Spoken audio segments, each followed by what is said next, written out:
اعوذ باللہ من الشیطان الرجیم بسم اللہ الرحمن الرحیم وقالت الیہود عزیر ابن اللہ وقالت النصارى المسیح ابن اللہ ذالک قولہم بافواہہم یضاہئون قول الذین کفروا من قبل قاتلہم اللہ انا یؤفکون اتخذوا احبارہم ورہبانہم اربابا من دون اللہ والمسیح ابن مریم ما امروا الا لیعبدوا الہا واحدا لا الہ الا ہو سبحانہ عما یشرکون یریدون ان یطفئوا نور اللہ بافواہہم ویأبی اللہ الا ان یتم نورہ ولو کرہ الکافرون هو الذی ارسل رسولہ بالہدی ودین الحق لیظہرہ علی الدین کلہ ولو کرہ المشرکون یا ایہا الذین آمنوا ان کثیرا من الاحبار والرہبان لیأکلون اموال الناس بالباطل ویصدون عن سبیل اللہ والذین یکنزون الذہب والفضة ولا ينفقونها فی سبیل اللہ فبشرہم بعذاب علیم یوم یحمى علیہا فی نار جہنم فتقوی بہا جباہہم وجنوبہم وظہورہم ھذا ما کنزتم لانفسکم فذوقوا ما کنتم تکنزون ان عدۃ الشہور عند اللہ اثنا عشر شہرا فی کتاب اللہ یوم خلق السماوات والارض منہا اربعۃ حرم ذالک الدین القیم فلا تظلموا فیہن انفسکم وقاتلوا المشرکین کافۃ کما یقاتلونکم کافۃ واعلموا ان اللہ مع المتقین انما النسیء زیادۃ فی الکفر یضل بہ الذین کفروا یحلونہ عاما ویحرمونہ عاما لیواطئوا عدۃ ما حرم اللہ فیحلوا ما حرم اللہ زین لہم سوء اعمالہم واللہ لا یہدی القوم الکافرین۔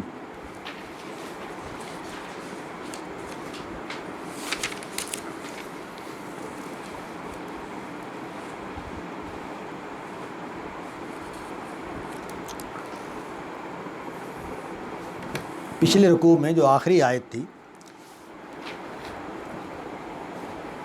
اس میں یہ بات بیان ہوئی کہ قتال یہودیوں اور نصارہ سے بھی ہوگا اور ان کے جرائم بھی بیان ہوئے جن کی وجہ سے ان کے ساتھ قتال کیا جائے گا اور ان کی سزا یہ طے ہوئی کہ وہ دوسرے درجے پر رہیں گے، چھوٹے بن کر رہیں گے اور جزیہ ادا کیا کریں گے۔ غامدی صاحب نے یہاں یہ فرق کی وجہ بیان کی ہے کہ چونکہ یہ لوگ توحید پر تھے، یعنی مذہب توحید پر تھے، عملاً کچھ ایسے اعمال کا پایا جانا جو مشرکانہ ہوں وہ ان کا اعتبار نہیں کیا گیا، کیونکہ یہ لوگ اقرار نہیں کرتے تھے جیسے کہ مشرکین مکہ کا اقرار تھا، اور وہ اس کا اعلان بھی کرتے تھے کہ ہم جس مذہب کو مانتے ہیں اس میں شرک ہے اور یہی صحیح مذہب ہے۔ اللہ تعالیٰ کے شریک موجود ہیں، یعنی ان کے نزدیک اللہ تعالیٰ کے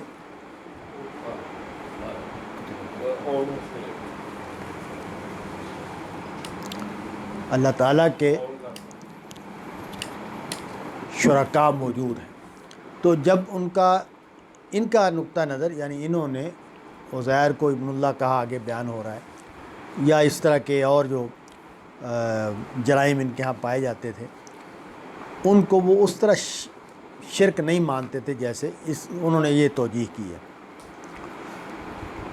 اور جو قریش مکہ ہیں یا عرب کے جو مشرکین تھے ان کو سزائے موت دی گئی ہے، تو اس فرق کا سبب یہ ہے۔ لیکن جب ہم آگے بڑھتے ہیں تو مجوس کو اور پھر جو دوسرے مذاہب کے ماننے والے تھے ان سے جب واسطہ پڑا تو ان کو بھی یہود والے اس میں رکھا گیا۔ تو خیر یہ تو ہمارا اس وقت یہ بحث نہیں ہے کہ اس فرق کو میں کیا بات ٹھیک ہے اور کیا بات ٹھیک نہیں ہے اس کی طرف جائیں۔ بنیادی بات یہ ہے کہ جو قرآن مجید کی ان آیات سے واضح ہے کہ یہود اور نصارہ کے لیے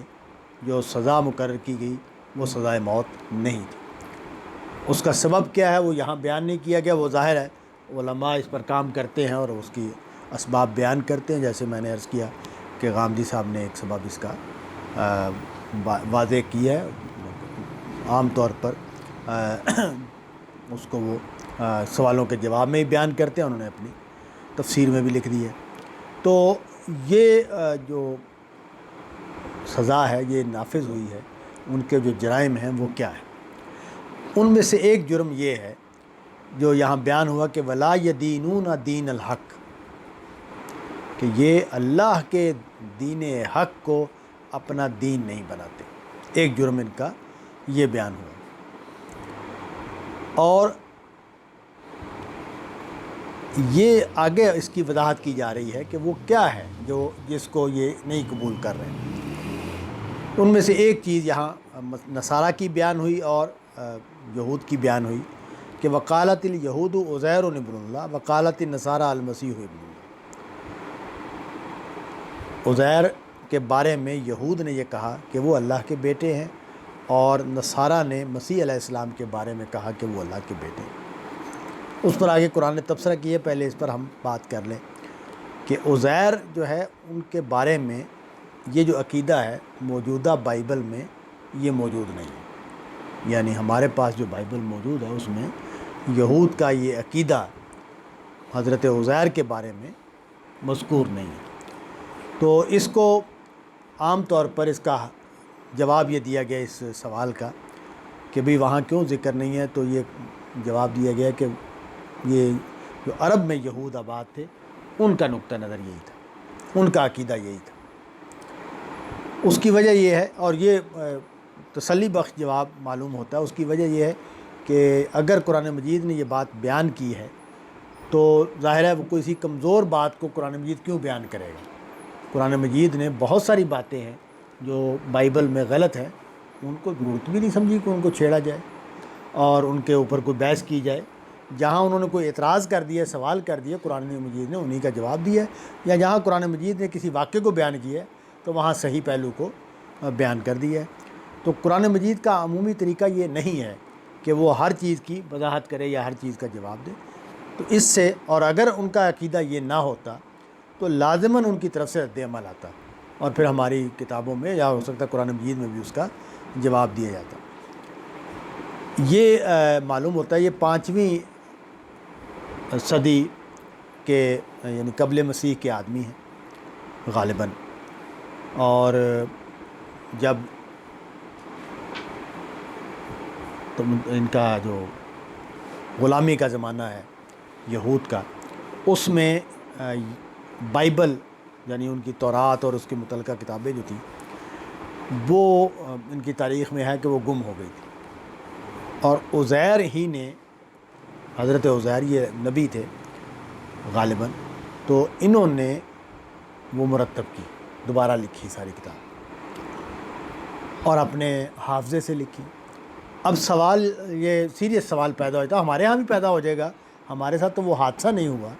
کہ قرآن مجید جو ہے وہ کبھی گم ہو گیا ہو، کبھی غائب ہو گیا ہو، یعنی امت جو ہے وہ اس بری حالت میں چلی گئی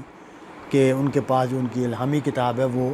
اس کے دستاویزات موجود نہیں رہے یا اس کے حافظ موجود نہیں رہے۔ تو قرآن مجید کے ساتھ یہ واقعہ کبھی نہیں ہوا، کیونکہ مسلمانوں کی سلطنت ابھی تک ہمارے زمانے تک مسلسل کنٹینیو کرتی رہی ہے، کہیں نہ کہیں مسلمان طاقت میں، اقتدار میں رہے ہیں۔ تھوڑا سا زمانہ ہم نے دیکھا ہے، کوئی 100-125 سال کا، 150 سال کا، جس میں کچھ علاقے ہمارے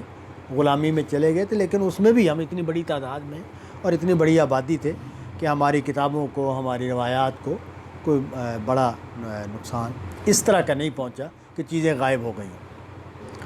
تو یہ ایک بہت بڑا کارنامہ تھا کہ ایک مذہب کی جو بنیادی کتاب ہے اس کو دوبارہ فراہم کرنے کا کام کیا۔ تو مولانا اصلاحی نے اس کے اوپر نوٹ لکھا ہے کہ غالباً یہ ضرورت پیدا ہو گئی تھی کہ اتھینٹسٹی کیا ہے اس کتاب کی. جو کتاب عزیر لکھ رہے ہیں وہ کہہ رہے ہیں کہ یہ تورات ہے، یہ وہ ہے، تورات کی 4 کتابیں ہیں، اور یہ باقی جو کتابیں ہیں ان میں بائبل یعنی اولڈ ٹیسٹامنٹ کی، تو وہ ان کی اتھینٹسٹی کیا ہے. ہمارے مسیحیوں کے ہاں بھی یہ مسئلہ پیدا ہوا ہے کہ چونکہ ان کے پاس ہاں بھی اصل متن نہیں ہے، تو ان کے ہاں بھی یہ اس سے ملتی جلتی بات موجود ہے کہ روح القدس مدد کرتا ہے پوپ کی، اور وہاں سے جو اتھینٹسٹی کا. تو مذہبی اتھینٹسٹی ایک بڑا سوال ہے کہ بھئی کسی بھی کام کو، چنانچہ ہمارے ہاں صوفیانہ عقائد کے پیچھے یہ بات جو ہے یہ موجود ہوتی ہے. وہ تو اللہ کے بندے ہیں، وہ کیسے میرے جو محلے میں ایک صاحب ہیں، وہ میاں محمد بخش کے بڑے فالور ہیں، ان کو سارا یاد ہے میاں محمد بخش، اور کئی شعر وہ سناتے ہیں، بزرگ آدمی ہیں. انہوں نے ایک میاں محمد بخش ایک مجلس میں بیٹھے ہوئے 2-3 شعر سنائے، جس کا مضمون یہ تھا کہ یہ جو بابے ہیں یہ عطا کرتے ہیں، دیتے ہیں. تو میں نے ان سے کہا، میں نے کہا جی یہ جو میاں صاحب فرما رہے ہیں یہ تو قرآن کے خلاف ہے. تو انہوں نے میرے اس سوال کے جواب میں فوراً کہا کہ قرآن کا میاں محمد بخش کو نہیں پتہ، یہ کیسے ہو سکتا ہے؟ تو یہ جو اعتماد ہے اتھینٹسٹی، یہ جو اعتماد ہے کہ میاں محمد بخش کو اگر قرآن کا نہیں پتہ تو پھر کس کو پتہ ہونا ہے؟ یہ نہیں ہو سکتا کہ میاں محمد بخش کو بات کیسی کہیں کہ جو قرآن کے خلاف ہو. یہ قرآن میں بھی یہی بات ہوگی. اب ظاہر ہے وہ پنجابی کے شاعر ہیں اور عالم آدمی تھے میاں محمد بخش صاحب، اور بڑے اچھے خوبصورت شعر ہیں ان کے، بڑا اعلیٰ کلام ہے، لیکن بہرحال جو فکر ہندوستان کا مذہب ہے وہ انہوں نے بیان کیا ہوا ہے. تو یہ مسئلہ یہاں بھی پیدا ہوا ہے، یہود کے ہاں بھی، کہ جو کام کیا ہے حضرت عزیر نے، اس کی جو اتھینٹسٹی ہے اس کو عوام میں، اچھا عوام جو ہیں ان کے اوپر قرآن کا تبصرہ بڑا اچھا ہے، بہت کمال کا مکمل تبصرہ ہے کہ عوام جو ہیں وہ دینی تمناؤں میں جیتے ہیں. جس طرح دنیاوی تمنائیں ہیں نا ان میں ہم جیتے ہیں، اسی طرح ہماری دینی تمنائیں بھی ہوتی ہیں، تو ان میں جیتے ہیں. اور ان دینی تمناؤں کو جو عوامی علماء ہوتے ہیں وہ ان کو اتھینٹیکیٹ بھی کرتے ہیں، اس کو وہ بھی بناتے ہیں، پرکشش بھی بناتے ہیں، ان کے لیے اچھا استدلال بھی فراہم کرتے ہیں. تو اسی طرح کی ضرورت ہے جو یہاں پوری کی گئی کہ یہ ابن اللہ ہے. ابن اللہ کا مطلب کیا ہوتا ہے؟ ظاہر ہے یہ تو کوئی نہیں سوچ سکتا، کوئی بھی جتنا مرضی وہ گمراہ ہو جائے، کہ اللہ تعالیٰ کے ہاں اس طرح اولاد ہوتی ہے جیسے ہمارے ہاں اولاد ہوتی ہے، یہ کوئی بھی نہیں سوچ سکتا. لیکن قرآن مجید نے سورۃ اخلاص میں بھی پیدا کرنے ہی کی تعبیر کو استعمال کیا، لم یلد ولم یولد، کہ نہ وہ جنتا ہے نہ وہ جنا گیا ہے. تو اس کا مطلب یہ ہے کہ جو تصور اس میں پایا جاتا ہے وہ تصور ہے جس کی قرآن مجید تردید کر رہا ہے. وہ تصور کیا ہے؟ اب ہم اپنی اولاد کا لیتے ہیں جائزہ کہ ہم شادی کرتے ہیں، اس کے بعد ہمارے ہاں اولاد ہوتی ہے. تو یہ جو اولاد ہوتی ہے وہ ہمارے جسم کا حصہ ہوتی ہے. ایک وقت گزرتا ہے جب وہ ہمارے جسم کا حصہ ہوتی ہے، اور جب وہ ہم سے الگ ہوتی ہے تو ہمارے جیسی ہوتی ہے، یعنی اس کی وہی خصوصیات ہوتی ہیں، وہی شکل و صورت ہوتی ہے، وہی اس کی عادات ہوتی ہیں جو ہماری ہوتی ہیں. تو اصل خرابی یہ ہے اس تصور میں کہ یہ جو ہستیاں ہیں جیسے عزیر ہیں یا حضرت مسیح ہیں، یہ ہستیاں خدا کی ذات سے یا خدا کی ذات کا پرتو یا خدا کی ذات سے الگ ہوئی ہیں، یا خدا نے ان کی صورت میں اپنے آپ کو انسانی صورت میں ظاہر کیا، کوئی بھی آپ تصور کر لیں. اور یہ وہ تصور ہے کہ جو ہمیں ہر تہذیب میں ملتا ہے، سورج دیوتا کے حوالے سے بھی ملتا ہے، اور اسی طرح اللہ تعالیٰ کے حوالے سے بھی ملتا ہے، اور اس کے مختلف وہ جو بیانات ہیں وہ ہر جگہ پہ موجود ہیں. یہاں تک کہ پھر یونانی جو فلسفہ ہے اس میں آ کے اس کے زیر اثر پھر ہمارے ہاں وحدت الوجود، اور ہندوؤں کے ہاں، خیر ہندو الگ سے پوری ایک روایت ہے ان کے ہاں یہ کہنا مشکل ہے کہ وہ بھی یونانی روایت سے متاثر ہوئے، کیونکہ ان کے ہاں اس سے پہلے یہ باتیں موجود ہیں۔ تو قرآن مجید نے اس کی تردید کر دی کہ اللہ کی کسی مخلوق کا اللہ تعالیٰ کے ساتھ یہ والا ریلیشن شپ نہیں ہے کہ وہ اس کی ذات سے کوئی تعلق رکھتا ہے۔ ہر دنیا کی ہر چیز اس کی مخلوق ہے، یعنی اس نے اس کو پیدا کیا ہے، اس کو جنم نہیں دیا۔ یعنی جو تصور غلط ہے، جو پیدا ہوا ہے ہر جگہ پہ، وہ تصور یہ ہے کہ اللہ کی ذات سے اسی طرح کچھ ہستیاں پیدا ہوئی ہیں جس طرح ہمارے ہاں اولاد پیدا ہوتی ہے۔ تو عربوں کے ہاں ملائکہ کے بارے میں یہ تصور ہے، مسیحیوں کے ہاں حضرت مریم کے بارے میں، حضرت مسیح کے بارے میں اس طرح کا تصور ہے، حضرت جبریل کے بارے میں اس طرح کا تصور ہے۔ ان کے ہاں یہود کے ہاں، جو عرب کے یہود ہیں، ان کے ہاں عزیر کے بارے میں تو کہا کہ ذالک قولہم بافواہہم، یہ ان کے منہ کی بات، یعنی یہ مین میڈ ہے، یہ من گھڑت ہے، اس کو بڑے اچھے طریقے سے، یہ ان کے منہ کی بات ہے، یعنی اس کے پیچھے کوئی استدلال، کوئی بنیاد موجود نہیں ہے، یہ بس لفظ ہیں جو بول دیے گئے ہیں۔ اور ظاہر کیوں بولے گئے ہیں لفظ؟ کچھ مقاصد حاصل کرنے کے لیے بولے گئے ہیں۔ تو وہ یہاں جیسے مولانا اصلاحی نے لکھا کہ بھئی اوتھینٹسٹی جو ہے اس کام کی، اس کو اسٹیبلش کرنے کے لیے، عوام کو مطمئن کرنے کے لیے، کیونکہ جیسے میاں محمد بخش کے بارے میں میں نے بیان کیا، انہوں نے کہا کہ وہ تو اللہ کے ولی ہے، اللہ کے ولی کو قرآن کا کیسے ہو سکتا ہے؟ تو اوتھینٹیکیٹ کر دیا ایک بڑا سارا لفظ بول کے۔ اب یہ بڑا سارا لفظ بول کے ایک بات کو جواب دینے کی کوشش کی ہے، اس کو قرآن نے کہا ہے کہ ذالک قولہم بافواہہم، یہ ایک بڑا سا لفظ بول دیا ہے اور اس کے پیچھے کوئی بنیاد موجود نہیں ہے، لیکن لفظ میں یہ صلاحیت ہے کہ وہ بعض اوقات مسکت ہو جاتا ہے، چپ کرا دیتا ہے۔ یعنی ہم نے لفظ بولا اور وہ بے بنیاد لفظ ہے، اس کا کوئی مطلب نہیں ہے، کوئی حقیقت نہیں ہے، اس کے پیچھے کوئی لاجک موجود نہیں ہے، کوئی استدلال موجود نہیں ہے۔ ہم نے ایک لفظ بول دیا اور دوسرے بندے حیران ہو کے چپ کر گئے، یا اس سے متاثر ہو کے چپ کر گئے کہ اچھا یہ اللہ کی اولاد ہے، بس ختم ہو گیا۔ اگر اللہ کی اولاد ہے تو پھر ٹھیک ہے، پھر جو کچھ یہ کہہ رہے ہیں وہی حق ہے۔ تو یہ ہے جو جس کو حاصل کیا گیا۔ حضرت مسیح علیہ السلام کے بارے میں بھی یہی کہا گیا۔ وہاں بھی یہ معلوم ہوتا ہے کہ جب روم کے علاقے میں مسیحی پہنچے، تبلیغ کرنے کے لیے پہنچے، تو پال جو ہے اس نے ان کے لیے اس مسیحیت کو ایک قابل قبول تصور بنانے کا کام کیا۔ تو ان کے ہاں جو تصورات پائے جاتے تھے، انہی کو کرسچن مائتھالوجی سے یا کرسچن وہ کیا ہے جو روایت تھی اس سے الفاظ دے دیے۔ مثال کے طور پر آپ دیکھیں کہ ہندو جب جنازہ اٹھاتے ہیں تو وہ ایک جملہ بولتے ہیں، میت کو اٹھاتے ہوئے ایک جملہ بولتے ہیں۔ ہمارے ہاں کوئی روایت نہیں تھی، کوئی بھی لفظ بولنے کی کوئی روایت نہیں تھی۔ ہم نے وہاں سے دیکھا کہ بھئی یہ وہ ظاہر ہے ان کے مذہبی جملہ ہے وہ جو بولا جاتا ہے، میں درس قرآن دے رہا ہوں تو میں پسند نہیں، اچھا نہیں لگ رہا مجھے کہ میں اس کو یہاں دہراؤں۔ تو انہوں نے کلمہ شہادت اس کی جگہ پر جاری کر دی۔ تو یہ کیا ہوا ہے کہ ایک تصور جو باہر موجود تھا اس کو اپنے ہاں سے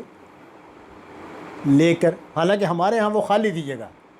اس میں کچھ نہیں ہو رہا تھا، میت کو ویسے ہی اٹھایا جاتا تھا خاموشی سے اور جا کے جنازہ پڑھ کے دفن کر دیا جاتا تھا۔ تو لیکن اس کو ہم نے، اور اب ہم تصور بھی نہیں کرتے، میں تو کوئی بھی نہیں جنازہ دیکھا کہ جس میں یہ کام نہ ہوتا ہو۔ اچھا، وہ ہمارے ایک محلے میں میری اہلیہ کی وفات سے کوئی 3-4 دن پہلے ایک اور بزرگ فوت ہو گئے، بریلوی تھے وہ اور بڑے نیک آدمی۔ ان کے پیر بھائی آئے، وہ مسلسل جنازے کے ساتھ چلتے ہوئے وہ اللہ کا ورد کرتے رہے۔ اب ظاہر ہے یہ پیر صاحب نے سجیسٹ کیا ان کو کہ بھی یہ کرنا چاہیے کام۔ اسی طرح جب تک تدفین ہوتی رہی وہ یہی ورد کرتے رہے، وہ 10-15 لوگ تو زیادہ تھے لوگ، اور بڑی بلند آواز سے وہ مسلسل گونجتا رہا، قبرستان بھی اور رستے بھی کہ جس میں۔ تو یہ سب چیزیں کیا ہیں، یہ کہیں نہ کہیں سے ہم کوئی چیز لیتے ہیں، کوئی تصور لیتے ہیں اور ہم اس کو فل کرتے ہیں اپنے پاس سے۔ ہمارے ہاں کوئی روایت نہیں ہے کھانے سے پہلے دعا کرنے کی، یعنی حضور صلی اللہ علیہ وسلم سے اس طرح کا کوئی، یہ مسیحیوں کی روایت ہے۔ اب میں دیکھتا ہوں کہ ہمارے بعض اشتہاروں میں افطار کے موقع پر پہلے دعا کی جاتی ہے، یعنی وہ اشتہار دکھا رہے ہیں اور وہ جو کوئی خاندان کا جو بڑا ہے جو دکھایا ہوا ہے، اب کسی شربت کا اشتہار ہے یا کسی اس کا اشتہار ہے، لیکن وہ پہلے وہ دعا کر رہا ہاتھ اٹھا کر پھر۔ تو یہ ساری قوموں میں ہوتا ہے، یعنی یہ ایسا نہیں ہے کہ یہ صرف ہمارے ہاں ہوتا ہے۔ ہندوؤں نے ہم سے بہت ساری چیزیں لی ہیں، ہمارے پاکستان کے کرسچنز نے مسلمانوں سے بہت ساری چیزیں لی ہیں۔ تو یہ جو تبادلہ ہے یہ ہوتا رہتا ہے، اس میں بہت چیزیں غلط ہو جاتی ہیں، بعض چیزیں گمراہی بھی اسی طرح داخل ہو جاتی ہے۔ تو یہ ایک بات تو یہ کہی قرآن مجید نے کہ یہ ان کے منہ کی بات ہے، اس کے پیچھے کوئی بنیاد موجود، کیوں بنیاد موجود نہیں ہے؟ کہ قرآن مجید کا اصرار یہ ہے کہ عقائد، خدا کے بارے میں کوئی تصورات، اس کی بنیاد وحی پر ہونی چاہیے۔ اگر اللہ بتائے کہ یہ معاملہ اس طرح ہے تو اس کو بنیاد بننا چاہیے، نہ کہ کسی سے متاثر ہو کر یا اس کو کہا کہ یہ بات ٹھیک نہیں۔ دوسری کہا کہ یضاہئون قول الذین کفروا من قبل، ان سے پہلے جو لوگ تھے انہوں نے جو بات کہی تھی یہ اس کی پیروی کر رہے ہیں، یہ اس کے رنگ میں یہ بات کر رہے ہیں۔ تو قرآن مجید نے اس کے اسی سبب کو بیان کر دیا جس کو میں ابھی بیان کر رہا تھا، کہ غیر قوموں میں، کافر قوموں میں جو مشرکانہ تصورات پائے جاتے تھے ان سے یہ لوگ متاثر ہوئے۔ وہاں اس طرح کے تصور، جیسے ہندوؤں میں بھی تریمورتی کا تصور ہے، اور اسی طرح یونانیوں کے ہاں بھی، رومیوں کے ہاں بھی اس طرح کے تصورات موجود تھے، وہ وہاں سے لیے اور الفاظ یہاں سے لے لیے، یعنی تصور وہاں سے لیا اور الفاظ اپنے ہاں سے لیے، اور اس کو اس فریب میں لوگ مبتلا ہو گئے کہ بھئی یہ بات ٹھیک ہے۔ جیسے آپ دیکھیں کہ ہمارے ہاں تزکیہ نفس کا لفظ ہے، تو تزکیہ نفس کا ایک تصور وہ ہے جو حضور کے ہاں نظر آتا ہے، جو قرآن مجید کے ہاں نظر آتا ہے، اور ایک اس کا تصور وہ ہے جو ہمیں صوفیہ کے ہاں نظر آتا ہے۔ تو لفظ تو ایک ہی ہے لیکن دونوں میں کافی زیادہ فرق ہے، بلکہ بعض چیزیں تو یہ جملہ بولا جاتا ہے کہ زمین آسمان کا فرق ہے دونوں تصورات میں۔ تو اس کو قرآن مجید نے واضح کر دیا کہ یہ جو بات کہی گئی ہے کہ عزیر اللہ کے بیٹے ہیں، اور یہ جو بات کہی گئی ہے کہ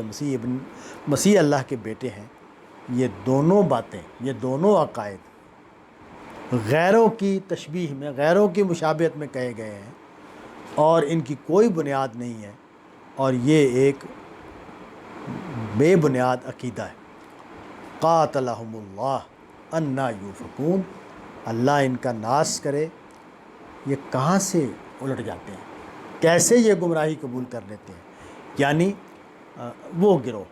جس کے پاس خدا کی کتاب موجود ہو، یا یہود وہ گروہ ہے جس کے پاس خدا کی کتاب موجود ہے، تو یہ خدا کی کتاب کو بنیاد بنانے کی بجائے باہر کے فلسفوں اور باہر کی روایات سے متاثر ہو کر اپنے دین کا حلیہ خراب کر رہے ہیں۔ تو یہ کیا کام کر رہے ہیں؟ دوسرا اعتراض یہ کیا، وہ جو اوپر بات کہی تھی نا کہ یہ اللہ نے جس کو حرام کیا اس کو حرام نہیں کرتے، اور اللہ نے جو دین دیا اس کو قبول نہیں کرتے، اس کی وضاحت ہو رہی ہے۔ اتخذوا احبارهم ورهبانهم اربابا من دون اللہ والمسیح ابن مریم، انہوں نے اپنے علماء کو اور اپنے رہبان کو اللہ کے سوا رب بنا لیا، اور مسیح ابن مریم کو بھی۔ وما امروا الا لیعبدوا الہا واحدا، حالانکہ ان کو حکم دیا گیا تھا کہ یہ ایک ہی الہ کی عبادت کریں۔ یہاں نبی صلی اللہ علیہ وسلم نے ایک سوال کے جواب میں ایک بات فرمائی تھی، وہ روایت بہت مشہور ہے اور بیان کی جاتی ہے ہمارے ہاں۔ میرا خیال ہے کہ شاید سارے مفسرین نے اس روایت کو یہاں بیان کیا کہ کسی ان کے آدمی نے حضور سے پوچھا کہ یہ بات تو ٹھیک نہیں ہے قرآن مجید کی، جیسے وہی عمر کر رہا تھا عزیر کے حوالے سے کہ اگر بات ہوتی تو وہ ضرور زیر بحث آ جاتی۔ تو اس نے سوال کر دیا کہ ہم تو نہیں مانتے ان کو رب، علماء کو اور اپنے جو صوفیہ ہیں ان کے ہاں رہبان کا لفظ ہے، ہمارے ہاں صوفی کا لفظ ہے، ہندوؤں کے ہاں جوگی کا لفظ ہے۔ تو وہ یہ ہر مذہب میں یہ دونوں لوگ پائے جاتے ہیں، ایک وہ لوگ جو علمی کام کر رہے ہوتے ہیں، علم کی خدمت کرتے ہیں، اور دوسرے وہ لوگ ہوتے ہیں جو ترک دنیا اور خدا کے ساتھ لو لگانا۔ اقبال نے بھی کہا ہے نا کہ خدا کے عاشق تو ہیں ہزاروں، بنوں میں پھرتے ہیں مارے مارے، میں اس کا بندہ بنوں گا جس کو خدا کے بندوں سے پیار ہو۔ اس زمانے میں انسانیت کا غلبہ ہوگا نا اقبال کے اوپر، ہیومنزم کا، تو اس وجہ سے اس نے یہ شعر کہا۔ لیکن جو یہ بات ہے جو اوپر منظر بیان ہوا ہے کہ خدا کے بندے تو ہیں ہزاروں، بنوں میں پھرتے ہیں مارے مارے، کہ ہزاروں لوگ ہیں جو جنگلوں میں چلے جاتے ہیں خدا کو راضی کرنے کے لیے، خدا کو پانے کے لیے۔ تو یہ ہمیشہ ہر مذہب میں یہ طبقہ موجود رہتا ہے، ہمیشہ ہی موجود رہتا ہے، اور اسی طرح احبار بھی، علماء بھی ہمیشہ موجود رہتے ہیں۔ تو اب ہمارے ہاں جو لفظ بولا جاتا ہے وہ درویش کا لفظ بولا جاتا ہے رہبان کے لیے، یا صوفی کا لفظ بولا جاتا ہے، اور احبار کے لیے علماء کا لفظ بولا جاتا ہے۔ ان کے ہاں ہبر کا لفظ اور راہب کا لفظ رائج تھا۔ تو ہندوؤں کے ہاں پنڈت اور جوگی کا لفظ رائج ہے۔ تو ہر میں اس کو کرنا چاہ رہا ہوں کہ بھئی یہ دونوں طرح کے رجحانات ہر جگہ پہ موجود ہوتے ہیں، اور ان کی بڑی حیثیت ہوتی ہے۔ علماء بھی لیڈ کر رہے ہوتے ہیں، اور یہ جو رہبان ہیں یا صوفی ہیں یا پیر ہیں یا درویش ہیں یہ بھی مذہبی طور پر لیڈ کر رہے ہوتے ہیں۔ بلکہ میں نے آپ لوگوں سے بھی شاید ذکر کیا تھا کہ میں نے کلاس میں پوچھا، ہم نے یونیورسٹی میں نا ایک ایم اے کی کلاس کی تھی شام کی، تو اس میں ظاہر ہے بڑی عمر کے لوگ پڑھنے کے لیے آئے تھے۔ تو ایک کلاس میں میں نے جا کے سوال کیا کہ آپ یہ بتائیں کہ دین کا مطلوب انسان کیسا ہوتا ہے؟ تو لوگ بچوں نے، ذرا وہ بچے تو نہیں تھے، کوئی 35 سال کا، کوئی 40 سال کا، 50 سال، تو انہوں نے کچھ جوابات دیے۔ تو میں نے کہا کہ آپ نے جتنے بھی جوابات دیے ہیں یہ سارے کے سارے ہمارے کلچر میں موجود نیک لوگوں سے اخذ ہوئے ہیں، کہ ہمارے ہاں جو نیک لوگ پائے جاتے ہیں وہاں سے ہم نے اخذ کی کہ اس طرح کے ہوتے ہیں، یہ نیک لوگ اس طرح کے ہوتے ہیں، اللہ کے مطلوب بندے اس طرح کے ہوتے ہیں۔ تو میں نے کہا کہ یہ قرآن سے کیوں نہیں لیے گئے؟ یہ تو قرآن سے لینے چاہیے نا، یا حدیث سے لے لیں، یہ حدیث میں یہ بات بیان ہوئی ہے، قرآن میں یہ بات بیان ہوئی کہ یہ ہوتا ہے اللہ کا مطلوب بندہ۔ تو اس وجہ سے میں اس کو بات کر رہا تھا کہ یہ جو لوگ ہوتے ہیں نا، بڑے بڑے لوگ پیدا ہوتے ہیں، بڑے اذہان پیدا ہوتے ہیں، بڑے کریکٹر پیدا ہوتے ہیں، یہ انسانوں کو متاثر کرتے ہیں، لوگ ان کے ساتھ وابستہ ہوتے ہیں اور ان کے رنگ میں اپنے آپ کو رنگنا شروع کر دیتے ہیں۔ تو اس کو قرآن مجید نے کہا کہ یہ ہے ارباب من دون اللہ بنانا۔ حضور نے یہی جواب دیا، یعنی حضور نے جو جواب دیا وہ یہ تھا کہ جو تم وہ حرام قرار دیتے ہیں تم اس کو حرام مان لیتے ہو، جس کو وہ حلال قرار دیتے ہیں تم اس کو حلال مان لیتے ہو، کیونکہ اس نے کہا جی ہم تو رب نہیں مانتے، رب تو ہم ایک ہی کو مانتے ہیں۔ تو یہ تو بات ہی قرآن کی ٹھیک نہیں ہے کہ ہم نے اللہ کو چھوڑ کر ان کو اپنا رب بنا لیا ہے۔ تو حضور نے یہ جواب دیا۔ آگے جو مسیح ابن مریم ہے وہ تو خدا کے پیغمبر ہے، تو اس کا جو عطف ہے اس کی وجہ سے ایک مشکل پیدا ہو جاتی ہے کہ بھئی یہ دونوں باتیں جو ہیں وہ ایک ہی کیٹیگری کی ہونی چاہیے۔ حضرت مسیح تو اس کا حق رکھتے ہیں کہ وہ حرام قرار دیں اور حلال قرار دیں۔ تو مجھے ہمیشہ سے یہاں اور آگے پھر کہا کہ وما امروا الا لیعبدوا اللہ الہا واحد، کہ ان کو حکم یہی دیا گیا تھا کہ وہ الہ واحد کی عبادت کریں، لا الہ الا ہو سبحانہ عما یشرکون۔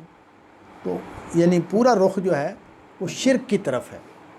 تو خیر جو وضاحت حضور کی حدیث کی روشنی میں اس آیت کی گئی ہے، اس میں یہ پھر کہا گیا کہ یہ بھی شرک ہے۔ یعنی اگر ہم کسی عالم دین کو یا کسی پیر کو یہ جگہ دیتے ہیں کہ وہ جس کو چیز کو حلال قرار دے وہ حلال بن جائے، اور جس کو حرام قرار دے وہ حرام بن جائے، یعنی ہم کسی شخص کو تشریع کا حق دے دیں، شریعت دینے کا حق دے دیں، تو یہ بھی شرک ہے۔ تو یہ اس کی وضاحت کی گئی۔ لیکن میرا یہ خیال ہے کہ وہی کام ہوا ہے جو ہمارے ہاں ہوتا ہے، اور اسی کو قرآن مجید نے، میرا رجحان اس طرف ہے، اسی پر قرآن مجید نے گرفت کی ہے کہ ہمارے ہاں پیروں کو جو مانا جاتا ہے مستجاب الدعوات، اور پھر ان کے ہاں چڑھاوے چڑھائے جاتے ہیں، ان کے ہاں منتیں مانی جاتی ہیں، ان کے ہاں وہ سارا کام ہوتا ہے،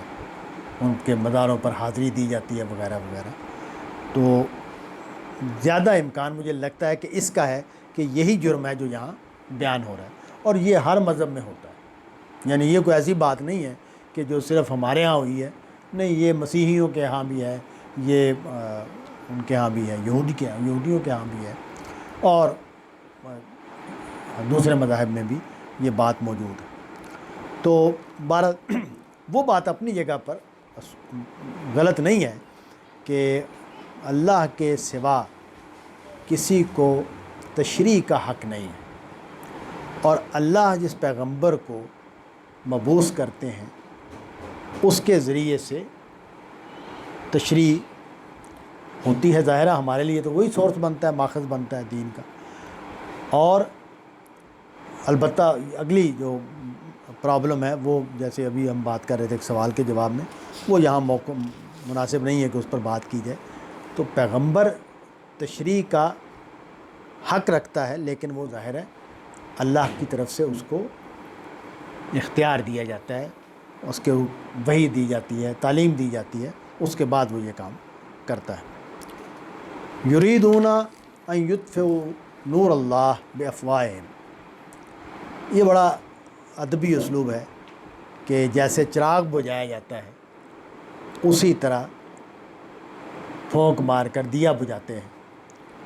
اسی طرح یہ اللہ کی اس روشنی کو بھی بجھانا چاہتے ہیں۔ تو ایک تشبیہ کا اسلوب اختیار کیا ہے۔ مراد کیا ہے کہ یہ چاہتے ہیں کہ اللہ کا دین ختم ہو جائے، اللہ کے دین کو جو سرفرازی حاصل ہونے والی ہے، کامیابی حاصل ہونے والی ہے، یہ حاصل نہ ہو، اور یہ ایسی کشمکش برپا کر دی جائے، اس طرح کے حالات پیدا کر دیے جائیں۔ اور یہ کیا مدینے میں یہود نے، قریش مکہ کو بھی جنگ کے لیے ابھارا، خود بھی ایسی سازشیں کی اس طرح یہ کہ مسلمانوں کو شدید نقصان پہنچے، اور یہ یہاں دعوت جو ہے وہ یہیں دم توڑ دے۔ تو اسی کو یہاں ایک خوبصورت اسلوب میں بیان کیا کہ یہ چاہتے ہیں کہ اللہ کے اس چراغ کو، اللہ کی اس روشنی کو، اور نور کا لفظ اختیار کیا، قرآن مجید نے اٹھا دیا بات کو۔ یعنی یہاں چراغ کا لفظ بھی بولا جا سکتا تھا کہ اللہ کے چراغ کو یہ اپنے پھونکوں سے بجھانا چاہتے ہیں، نہیں، چراغ کا لفظ نہیں استعمال کیا بلکہ نور کا لفظ استعمال کیا۔ تو قرآن مجید کو ذرا نمایاں کر دیا کہ یہ جو قرآن کی دعوت ہے، یہ حق اتارا گیا ہے، اس کو یہ مٹانا چاہتے ہیں۔ اللہ نے فیصلہ کر لیا ہے کہ وہ اپنے نور کو مکمل کرے گا، خواہ یہ ان کافروں کو کتنا ہی برا لگے۔ یعنی یہاں چونکہ ہمارے ہاں قانون رسالت کا قانون بیان کیا جاتا ہے اور اس کی بڑی تفصیل کی جاتی ہے، تو یہاں میں یہ عرض کر دوں کہ ہمارے ہندوستان پاکستان کے علماء میں مولانا مودودی اور دیوبندی علماء بھی، ان کی اکثریت ان آیات کی تعمیم کے قائل ہیں، اور وہ نبی صلی اللہ علیہ وسلم کے بعد امت کو اس ذمہ داری کا وہ سمجھتے ہیں، مخاطب سمجھتے ہیں کہ نہیں، یہ امت کی ذمہ داری ہے کہ وہ اللہ تعالیٰ کے اس نور کو پوری دنیا میں پھیلائے، پہنچائے اور ان کا غلبہ قائم کرے۔ لیکن بہرحال قانون رسالت کے جو تشریح کی گئی ہے اس کی روشنی میں یہ یہاں یہ کہا جا رہا ہے کہ یہ جو الکافرون کہا گیا ہے، تو یہ الکافرون عرب کے کافر یہاں مراد ہے، یہ پوری دنیا کے کافر مراد نہیں ہے۔ وہ جو میں نے ابھی جملہ بولا کہ تعمیم اور تخصیص کی بحث ہے یہاں۔ تو جو لوگ اس طرف گئے ہیں کہ نہیں یہ تخصیص ہے، صرف عرب کے کفار مراد ہیں، حضور کے براہ راست منکر یہاں زیر بحث ہیں، وہ اس کا مطلب لیں گے کہ یہ حضور کا کام تھا، اور جو لوگ اس کی تعمیم میں لیں گے وہ اس کا مطلب یہ لیں گے کہ یہ امت کا بھی کام ہے۔ هو الذی ارسل رسولہ بالہدی ودین الحق لیظہرہ علی الدین کلہ ولو کرہ المشرکون۔ وہی ذات ہے جس نے اپنے رسول کو ہدایت کے ساتھ بھیجا اور دین حق کے ساتھ بھیجا تاکہ وہ اس کو تمام دینوں پر غالب کر دے۔ لیظہرہ علی الدین کلہ۔ ڈاکٹر اسرار مرحوم یہ جو آیت ہے اس کو بڑے زور سے پڑھتے تھے، علی الدین کلہ، تمام ادیان پر غالب کر دے۔ تو ظاہر ہے یہاں بھی تخصیص کے معنی میں اگر ہم بیان کریں گے تو اس کا مطلب یہ ہوگا کہ عرب کے ادیان پر غالب کر دے، خواہ یہ ان مشرکوں کو یہ کتنا ہی برا لگے، پسند ہو، ناگوار ہو۔ تو لیکن یہاں ایک بات بہت واضح ہے کہ لیظہرہ کا جو فعل ہے یہ اللہ تعالیٰ کی طرف ہے، یعنی یہ جو جملہ ہے اس کا رخ اس طرح ہے کہ اللہ نے اپنے رسول کو بھیجا دین حق دے کر، ہدایت دے کر، تاکہ اللہ اپنے اس رسول کو یا اس دعوت کو تمام ادیان پر غالب کر دے، خواہ یہ مشرکین کتنا ہی اس کو ناپسند کریں۔ یہاں ایک زبان کا مسئلہ ہے، وہ ضرور ذہن میں رکھنا چاہیے کہ جب بھی اسماء صفات آتے ہیں ان کے اوپر الف لام آتا ہے تو یہ الف لام الذی کے معنی میں ہوتا ہے، یعنی الذین یشرکون، الذین یکفرون، یعنی المشرکون سے مراد ہے الذین یشرکون جو شرک کر رہے ہیں، الذین یکفرون جو کفر کر رہے ہیں۔ تو اس لیے یہ زبان کے اعتبار سے اس میں زیادہ رخ اس طرف ہے کہ یہ اس زمانے میں بات ہو رہی ہے۔ اس کے باوجود تعمیم ہو سکتی ہے، یعنی جیسے ابھی ہم بات کر رہے تھے درس سے پہلے بھی کہ قرآن مجید کی تمام آیات جو ہیں وہ سیاق و سباق میں ہیں، وہ اپنے زمانے میں پڑھی ہوئی ہیں، اپنے کانٹیکسٹ میں پڑھی ہوئی ہیں، جو واقعات ہیں اس میں پڑھی ہوئی ہیں، اپنے دور میں پڑھی ہوئی ہیں، لیکن وہاں سے ہم ایک اصولی مضمون اگر نکلے گا تو نکال سکتے ہیں، اور لوگوں نے نکالا ہے یہاں۔ یا ایھا الذین آمنوا ان کثیرا من الاحبار والرہبان لیأکلون اموال الناس بالباطل ویصدون عن سبیل اللہ والذین یکنزون الذہب والفضة ولا ينفقونها فی سبیل اللہ فبشرہم بعذاب علیم۔ اب یہ جو لیڈرشپ ہے، مذہبی لیڈرشپ، اس کی ایک بہت بڑی خرابی کو نمایاں کیا۔ جب کوئی قوم زوال کا شکار ہو جاتی ہے، جب کوئی قوم برباد ہو جاتی ہے، اس کے اندر وہ عظمت اور شان نہیں رہتی، تو یہ ممکن ہی نہیں ہے کہ اس کی لیڈرشپ جو مذہبی لیڈرشپ ہوتی ہے وہ اچھے کردار کی ہو، اس کا کوئی امکان نہیں ہوتا۔ یعنی یہ اصل میں یوں نہیں ہے کہ پہلے وہ خراب ہوتے ہیں اور پھر یہ خراب ہوتے ہیں، لگتا یہ ہے کہ یہ ایک دوسرے کے ساتھ مل کر خراب ہوتے ہیں، یعنی پستی جو ہے وہ دونوں مل کر اس کا سفر کرتے ہیں پستی کا۔ تو اب ہمارے ہاں بھی ہم دیکھیں، ہم زوال یافتہ قوم ہے نا، تو ہماری جو مذہبی لیڈرشپ ہے اس کے ہاں ہمیں جو کریکٹرسٹکس نظر آتی ہیں وہ بہت زیادہ افسوسناک ہے، بہت زیادہ تکلیف دہ۔ مطلب یہ ہے کہ جب یہ جملہ بولے ایک مذہبی آدمی کہ مولوی سے وفا کی توقع نہیں ہے، مولوی سے حیا کی توقع نہیں ہے، مولوی سے عدل کی توقع نہیں ہے، یہ مذہبی آدمی کہہ رہا ہے، وہ آدمی نہیں کہہ رہا جو مذہب مخالف ہے، یہ ایک مذہبی آدمی، ایک بڑا مذہبی آدمی اس کے جملے میں سنا رہا۔ تو اس کا مطلب یہ ہے کہ اخلاق کی پستی اپنی جو لیڈرشپ ہے اس کی سطح پر اب ظاہر ہو گئی۔ اور آپ دیکھیں کہ یہ بالکل ممکن ہے کہ ایک سیکولر آدمی جو ہے وہ ادب سے بات کر رہا ہو، اخلاق سے بات کر رہا ہو، روح رعایت سے بات کر رہا ہو، وہ عمر کا لحاظ کر رہا ہو، لیکن مذہبی لوگوں کے ہاں اس کی مثالیں بھی ہیں، اچھے لوگ موجود ہیں، وہ وہاں بھی موجود تھے۔ ایسا نہیں ہے کہ جو قرآن مجید تصویر کھینچ رہا ہے وہ سارے کے سارے مذہبی لوگوں کی تھی، نہیں، استثناء ہمیشہ موجود ہوتے ہیں، لیکن اکثریت کا، جیسے ہمارے ہاں اکثریت کا حال برباد ہے۔ تو پہلی بات یہ بیان کی، اور یہاں قرآن مجید نے واضح بھی کرے کثیراً، زیادہ لوگ، یعنی قرآن مجید نے خود ہی اس طرف اشارہ کر دیا کہ ساروں کی بات نہیں ہو رہی، اکثریت کی بات ہو رہی، اور یہی سب سے بڑی خرابی ہے کہ اکثریت کا یہ برا حال ہو۔ تو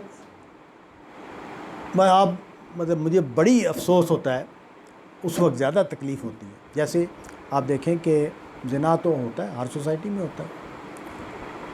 لیکن یہ کتنی بری بات ہے، کتنی شناعت ہے۔ تو زنا ہی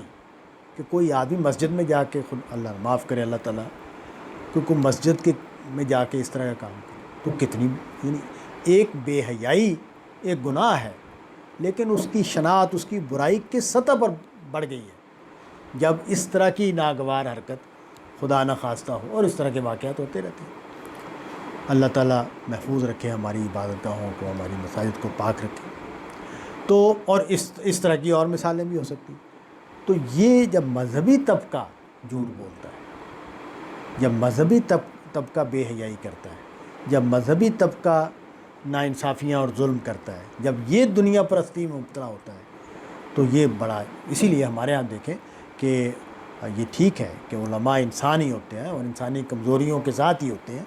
لیکن ان کے ہاں کوئی برائی ہونا یہ زیادہ لوگوں کو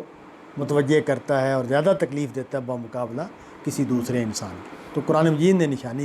نشاندہی کی کہ ان کی اکثریت، ان کے احبار اور راہبان کی اکثریت جو ہے وہ لوگوں کے مال کھانے میں جتی ہوئی ہے، یاکلون اموال الناس بالباطل، غلط طریقے سے، ناجائز طریقے سے۔ اس کی کئی صورتیں ہو سکتی ہیں۔ ایک صورت تو بہت معروف ہے جو ہمارے ہاں بھی ہوتی ہے کہ مسجد کا چندہ کھا گئے، مسجد کے نام پر، دینی مدرسے کے نام پر پیسے اکٹھے کیے اور اس سے اپنی جائیدادیں بنا لی، اس سے اپنے کاروبار کر لی۔ اس طرح بہت ساری مثالیں ہیں کہ بہت روایات ہیں جو ہمارے ہاں پہلی ہوئی۔ ایک اور کام بھی ہوتا ہے، وہ یہ کہ یہ لوگ جو، جیسے خاص طور پر اگر ہم کرسچن روایت میں چلے جائیں، وہاں جا کے دیکھیں تو جو چرچ ہے اس نے بینک بنائے، چرچ کے پاس اتنی دولت ہے کہ انہوں نے بینک بنا دی، انویسٹمنٹس کی، کاروبار میں انویسٹمنٹ کی، اس پر منافع لیا۔ تو اسی طرح کے بہت سارے کام جو ہیں، آپ دیکھیں ہمارے جو پاک پتن میں بابا فرید کے جو مزار کی جائیداد تھی، اس کے جو تھے متولی فیملی جو تھی، وہ بہت بڑے ذمہ دار ہیں اور سیاسی لیڈر بھی، حالانکہ وہ بابا جی کو دیے گئے تھے وہ جائیدادیں کہ وہ لوگوں کی خدمت کریں، تعلیم پر خرچ ہو، تزکیے پر خرچ ہو، تربیت پر خرچ ہو، لنگر خانے پر خرچ ہو، مزار پہ آنے والے، یعنی ان کے خانقاہ میں آنے والے لوگوں کی خدمت پر صرف۔ تو مذہبی لوگوں کو لوگ پیسے دیتے ہیں ہر جگہ، مذہبی طبقات، اگر کوئی بندہ باصلاحیت ہو ہمیشہ خوشحال ہوتا ہے۔ تو وہ کیا ہے کہ، یعنی میرے ذہن میں یہ بات آتی ہے، اگرچہ مفسرین نے تو اس کو بیان نہیں کیا، لیکن میرے ذہن میں یہ نقطہ آتا ہے ہمیشہ کہ جب ہم دین کے نام پر پیسے اکٹھے کر رہے ہوں اور اس کو اپنی شان و شوکت پر خرچ کریں، تو یہ شاید یہی الزام لگے گا کہ یاکلون اموال الناس بالباطل۔ اگرچہ یہ ٹھیک ہے کہ لوگ عالم دین کو دیتے ہیں پیسے اور کوئی حساب بھی نہیں کرتا، یعنی لوگ آ کے، میں نے خود دیکھا ہے، اپنی آنکھوں سے دیکھا ہے کہ خرچ کرنے والے لاکھوں روپے دے کے جاتے ہیں۔ ابھی یہ ہمارے جو فوت ہوئے ہیں انہوں نے خود بیان کیا تھا کہ میں نے جب دھرنا دیا تو میرے لاکھوں روپے میری جیب میں ڈال کے گئے ہیں لوگ۔ اب وہ پیسے وہ کیوں ڈال کے گئے ہیں کہ بھئی آپ ایک دین کا بڑا کام کر رہے ہیں، ناموس رسالت کے لیے آپ بڑی خدمت کر رہے ہیں، اور وہ پیسے سارے کے سارے غائب ہو جائیں اور وہ اپنی جائیدادیں اور اپنے مکان بنانے پر لگا دیے جائیں، اپنے عیش و عشرت پر لگا دیے جائیں، تو یہ بھی اس میں آئے گا۔ وَيَصُدُّونَ عَن سَبِيلِ اللَّهِ، دوسرا بڑا جرم انہوں نے کیا یہ کیا، ان احبار اور رہبان نے، کہ ان کو حق کا ساتھ دینا چاہیے، انہوں نے حق کا ساتھ دینے کی بجائے حق کی راہ میں رکاوٹیں کھڑی کی، اور جو مال و دولت ان کے پاس ہے اس کو یہ ذخیرہ کرتے ہیں، اس کو یہ کنز کرتے ہیں۔ کنز کو قرآن مجید میں اگر پڑھیں تو کنز کا مطلب یہ ہے کہ میرے پاس مال موجود ہے اور میرے سامنے ایک بندے کی ضرورت بھی آ گئی اور میں اس ضرورت کو پورا کر سکتا ہوں، میرا کوئی عزیز ہے، دوست ہے، ہمسایہ ہے، رشتہ دار ہے، اس کی ضرورت میرے سامنے آ گئی ہے اور میں پوری کر سکتا ہوں، اب میں پیسوں خرچ کرنے کے لیے تیار نہیں، یہ کنز ہے۔ تو بعض اوقات ایک مشکل پیدا ہوتی ہے جو رات مجھے بھی پیش آئی، مجھے ایک عزیز کا فون آیا کہ مجھے پیسے چاہیے، تو میں نے اپنے بچوں کو کہا کہ بھئی فلاں کا فون آیا ہے تو پیسے ان کو دوں یا نہ دوں، انہوں نے کہا نہ دے، اس کو تو عادت ہے، وہ تو مسئلہ ہے، کوئی پرابلم ہے۔ تو میں نے کہا میرے بھائی اگر اس کی واقعی ضرورت ہے، بچوں اگر اس کی واقعی ضرورت ہے، میرے پاس اتنے پیسے ہیں، میں دینے جوگا ہوں، یہ تو گناہ ہو جائے گا، یہ تو پھر یہ بات نہیں ہے کہ بھئی یہ میں نہیں دوں گا۔ تو پھر میرے بیٹے نے کہا جی آپ نے جو کرنا ہے کریں، ہمیں پھر کیوں پوچھ رہے ہیں؟ تو مطلب یہ کہ یہ ایک مشکل آزمائش پیدا ہو جاتی ہے، اور بڑی آزمائش ہے یہ کہ آپ کے پاس پیسے، ایسے پیسے شاید ہی کسی کے پاس ہوں گے اس کو پرواہ ہی نہیں پیسوں کی، نہیں، ہمیں اپنے مال کی پرواہ ہوتی ہے، ہمیں اپنے مال سے محبت ہوتی ہے، ہم اپنے مال کو عزیز رکھتے ہیں، یہ امتحان ہے اللہ نے بنایا ہوا ہے، اور ہر آدمی کی کوئی نہ کوئی تمنائیں ہوتی ہیں جو رکی ہوئی ہوتی ہیں، تو اس کے باوجود ہم نے خیرات کرنی ہے، اور قرآن مجید یہ کہہ رہا ہے کہ تم یہ کنز کرتے ہیں۔ کنز کا کیا مطلب ہے کہ ان کے سامنے ضرورت آ جاتی ہے، یہ نہیں ہوتا، یہ کنز نہیں ہے کہ آپ پیسے جو ہے نا وہ لازماً خرچ کر دیں، آپ بچا کے نہ رکھیں، قرآن مجید نے اس کو الگ سے بیان کیا ہے کہ ایسا نہیں ہونا چاہیے کہ جب تمہاری کوئی ضرورت آئے تو تم ہاتھ پھیلانے کے لیے آ جاؤ کہ میری مدد کرو، نہیں، تمہیں اپنی ضرورتوں کا خیال رکھنا چاہیے۔ اور اچھا ہے غامدی صاحب نے اس کو بڑا اچھا بیان کر دیے کہ مستقبل کی ضرورتوں کو بھی ذہن میں رکھنا چاہیے، لیکن یہ بھی وہ وضاحت کر دیتے ہیں ساتھ ہی کہ مستقبل کی ضرورتوں سے مراد وہم نہیں ہے کہ اگر مجھے کینسر ہو گیا تو کیا ہوگا، اگر سیلاب آ گیا تو کیا ہوگا، یوں نہیں، حقیقی ضرورت ہوتی ہے، بچی کی شادی کرنی ہے، بچے نے تعلیم حاصل کرنی ہے، میں نے کوئی کاروبار کرنا ہے، طے ہے کہ میں نے یہ کام کرنے ہیں، میں نے حج کرنے کے لیے جانا ہے، تو یہ ہے مستقبل کی ضرورتیں، یعنی طے شدہ کام ہے جو کرنے ہیں، ان کے لحاظ سے ان کے لیے میں پیسے جمع کر رہا ہوں، تو وہ بھی کنز نہیں ہوگا، اور اپنی ضرورتوں پر جو خرچ کرنا۔ لیکن اگر میرے پاس پیسے موجود ہیں اور میں دینے کی پوزیشن میں بھی ہوں اور میں نہیں دیتا تو یہ کنز ہے۔ لا ينفقونها فی سبیل اللہ فبشرہم بعذاب علیم، اس طرح کے لوگوں کو خبردار کر دو دردناک عذاب سے۔ اب اس کو آگے بیان کیا کہ وہ دردناک عذاب کیا ہوگا، یوم یحمى علیہ فی نار جہنم، جب ان کے اس مال کو، ظاہر ہے اس زمانے میں سونا اور چاندی ہی کے سکے ہوتے تھے، جب ان کے اس مال کو جہنم کی آگ میں تپایا جائے گا، اور پھر اسی سونے اور چاندی سے ان کے ماتھوں کو اور ان کے پہلوؤں کو اور ان کی پیٹھوں کو داغا جائے گا۔ ھذا ما کنزتم لانفسکم، یہ ہے وہ جو تم نے اپنے لیے بچا کے رکھا ہوا تھا، فذوقوا ما کنتم تکنزون، آج اس مال کو اچھی طرح اس کا مزہ چکھو۔ آگے ایک اور مسئلہ زیر بحث آگے ہے، تو میرا خیال ہے کہ اس کو اگلے درس میں لے جاتے ہیں، کیونکہ یہ مسئلہ ہی بالکل مختلف ہے۔ وآخر دعوانا ان الحمد للہ رب العالمین۔